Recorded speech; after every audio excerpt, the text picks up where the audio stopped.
بسم اللہ الرحمن الرحیم۔ حضرت زید بن حارثہ رضی اللہ عنہ غلاموں میں سب سے پہلے ایمان لائے۔ یہ حضور اکرم صلی اللہ علیہ وآلہ وسلم کے آزاد کردہ غلام تھے۔ پہلے یہ حضرت خدیجہ رضی اللہ عنہ کے غلام تھے۔ شادی کے بعد انہوں نے زید بن حارثہ رضی اللہ عنہ کو آپ صلی اللہ علیہ وآلہ وسلم کی غلامی میں دے دیا تھا۔ یہ غلام کس طرح بنے، یہ بات بھی جان لیتے ہیں۔ جاہلیت کے زمانے میں ان کی والدہ انہیں لیے اپنے ماں باپ کے ہاں جا رہی تھیں کہ قافلے کو لوٹ لیا گیا۔ ڈاکو ان کے بیٹے زید بن حارثہ رضی اللہ عنہ کو بھی لے گئے، پھر انہیں عکاظ کے میلے میں بیچنے کے لیے لایا گیا۔ ادھر سیدہ خدیجہ رضی اللہ عنہ نے حکیم بن حزام رضی اللہ عنہ کو میلے میں بھیجا۔ وہ ایک غلام خریدنا چاہتی تھی۔ آپ حکیم بن حزام رضی اللہ عنہ کی پھوپھی تھیں۔ حکیم بن حزام رضی اللہ عنہ میلے میں آئے تو وہاں انہوں نے زید بن حارثہ رضی اللہ عنہ کو بکتے دیکھا۔ اس وقت ان کی عمر 8 سال تھی۔ حکیم بن حزام رضی اللہ عنہ کو یہ اچھے لگے، چنانچہ انہوں نے سیدہ خدیجہ رضی اللہ عنہ کے لیے خرید لیا۔ حضرت خدیجہ رضی اللہ عنہ کو بھی یہ پسند آئے اور انہوں نے انہیں اپنی غلامی میں لے لیا، پھر نبی کریم صلی اللہ علیہ وآلہ وسلم کو ہدیہ کر دیا۔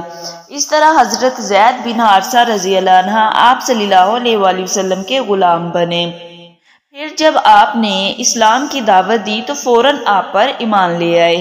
بعد میں حضور صلی اللہ علیہ وآلہ وسلم نے انہیں آزاد کر دیا تھا، مگر یہ عمر بھر حضور صلی اللہ علیہ وآلہ وسلم کی خدمت میں رہے۔ ان کے والد ایک مدت سے ان کی تلاش میں تھے۔ کسی نے انہیں بتایا کہ زید مکہ میں دیکھے گئے ہیں۔ ان کے والد اور چچا انہیں لینے فوراً مکہ معظمہ کی طرف چل پڑے۔ مکہ پہنچ کر یہ آپ صلی اللہ علیہ وآلہ وسلم کی خدمت میں حاضر ہوئے اور آپ کو بتایا کہ زید ان کے بیٹے ہیں۔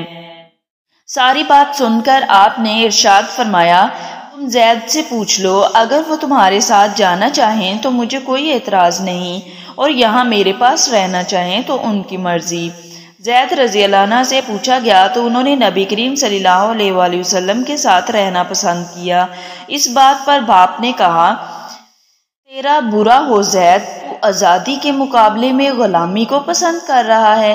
جواب میں حضرت زید رضی اللہ عنہ نے کہا، ہاں، ان کے مقابلے میں میں کسی اور کو ہرگز نہیں چن سکتا۔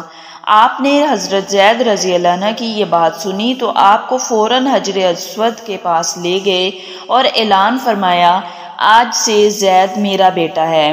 ان کے والد اور چچا مایوس ہو گئے، تاہم نبی کریم صلی اللہ علیہ وآلہ وسلم نے انہیں اجازت دے دی کہ وہ جب چاہیں زید سے ملنے کے لیے آ سکتے ہیں، چنانچہ وہ ملنے کے لیے آتے رہے۔ تو یہ تھے حضرت زید بن حارثہ رضی اللہ عنہ جو غلاموں میں سب سے پہلے ایمان لائے۔ حضرت زید وہ واحد صحابی ہیں جن کا قرآن کریم میں نام لے کر ذکر کیا گیا۔